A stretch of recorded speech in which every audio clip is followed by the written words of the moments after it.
Alright, it looks like I'm getting into two parts yet again. I was hoping that wouldn't happen. I try to stay a little bit away from direct YouTube upload, but, again, it went to 8 minutes, and I don't know why it's being so stupid like that as of late. So I do apologize for that. So, it looks like I'm gonna have to, try and, something else and to upload videos. But in the meantime, I am getting into my two-part Genesis review. I wasn't hoping for that, but it happened. So let's get right into it. What I was talking about, um, with Douglas Williams and Abyss being the replacement for AJ Styles, since like I said, he will probably be out for 4 to 6 weeks. Due to his, little leg injury there, so AJ Styles will not be in action for quite some time. But really, with this match, it was an alright match. With AJ Styles and Douglas Williams, I'm sure they would pulled off, a good match like the last pay-per-view match, where, we saw each guy, taking their finishers and stuff like that, and we saw that in their recent matches. So, I'm sure that matchup, if AJ Styles was still in, would have been a good match. But this one was alright since Abyss was, the replacement. Douglas Williams really trying to take Abyss down and, retained his TV championship. But that didn't exactly happen due to the fact that, AJ Styles really did get to come out, even though he had an injury, and, I wasn't really expecting that really at all. We did get to see him before, but, he didn't, he wasn't in action, of course. But, AJ Styles did come out and basically help out Abyss, gain another championship for Immortal.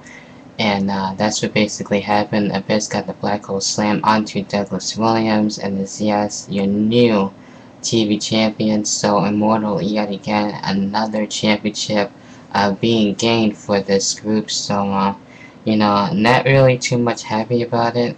After, the first hour, was fine, but, Immortal really gaining all the championships all in this night, and like I said, it really has been, a heel type of night. So that's what basically happened with that one. Then we get into the RVD matchup, and of course, RVD had a mystery opponent, and before we got into that, RVD did want Jeff Hardy, so we could have saw, a World Championship matchup anyway, and, could have been, just Jeff Hardy just, playing mind games with RVD, and, we could have got the championship with them. But we didn't see that. We did get Hardy, but not Jeff Hardy. We did get, yes, Matt Hardy coming into TNA and making his debut, and going against RVD. So with that, I'm not really too sure if Matt Hardy is now a heel, but it was basically like a face versus face type of matchup.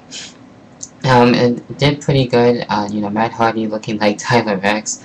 An interesting note with that, Tyler Rex is trending more than Matt Hardy, because Matt Hardy wasn't really trending on Twitter last night.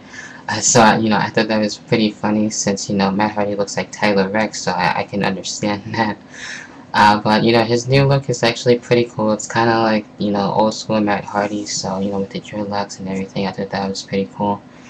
But, overall, this match was pretty good. RVD, doing his moves and everything, with the springboard kick. We see, the Rolling Thunder in this match. We see, just Matt Hardy, doing his moves that we usually do see from Matt Hardy, like the side effect and all that, type of stuff. But in the end, Matt Hardy does come back with the Twist of Fate, and yes, does defeat RVD in the match. So I'm not too sure if Matt Hardy is with Immortal right now, and we might be seeing, the reuniting of the Hardy Boys sometime down the road. I'm not too sure about that. But anything can happen, so yeah, Matt Hardy does make his debut in TNA and defeats RVD. The next thing we have here was the MMA exhibition match between Kurt Angle and Jeff Jarrett. This match I didn't really care for. This one was really weird. I wasn't really paying attention too much, to be honest with you. You know, it had a weird random time limit. You know, just really wasn't needed at all. I was hoping the Kurt Angle to, you know, give the angle slam and make Jeff Jarrett tap out and just get it over with, but that didn't exactly happen. It was really ended in a no contest. So it was basically just a huge waste of time and wasn't needed at all. No contest with that. So that's the way to leave it up there. Right after that, we did get to see the #1 contendership matchup between Matt Morgan and Mr. Anderson. Now, this match was alright. It was mainly, Matt Morgan in the beginning and doing his moves and try to take out Mr. Anderson and to become the #1 contender. But that didn't exactly happen. Mr. Anderson was able to come back, towards the end of the matchup and was able to defeat Matt Morgan. I believe we had the roll up there by Mr. Anderson with that, kind of a win. But yeah, Mr. Anderson is, yes, the #1 contender for the World Heavyweight Championship. Wondering exactly, are we going to see, Mr. Anderson get a shot? Well, actually, in Genesis, the same very night, right after that, Eric Bischoff comes out with the steel chair. I thought he was actually going to hit him with that, but no. He just made a matchup for the World Heavyweight Championship right after Mr. Anderson just won and beat Matt Morgan to become the #1 contender. Then Jeff Hardy comes out and, we have the matchup on the line.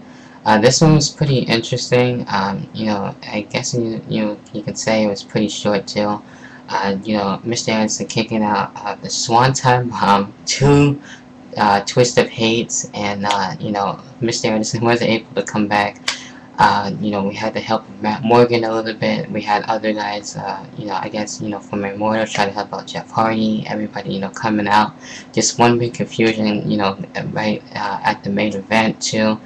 So, it's kind of, hard to tell what was going on. It's a little bit, hard to explain exactly what was going on because there was so much going on in that main event. But anyway, we did get to see, Boston Crab and stuff like that from, Mr. Anderson. And, Mr. Anderson does, yes, get to defeat Jeff Hardy and, becomes the new World Heavyweight Champion. And I do like that, so, that's one of the things I do like. So that has to do with the review on Genesis, and there were some good things, some bad things, mainly 2, maybe 3 good matches out of it, but overall some of the stuff wasn't really needed and really ticked me off. So that has to do with the video and the review, and as always, I will talk to you guys later on. Peace.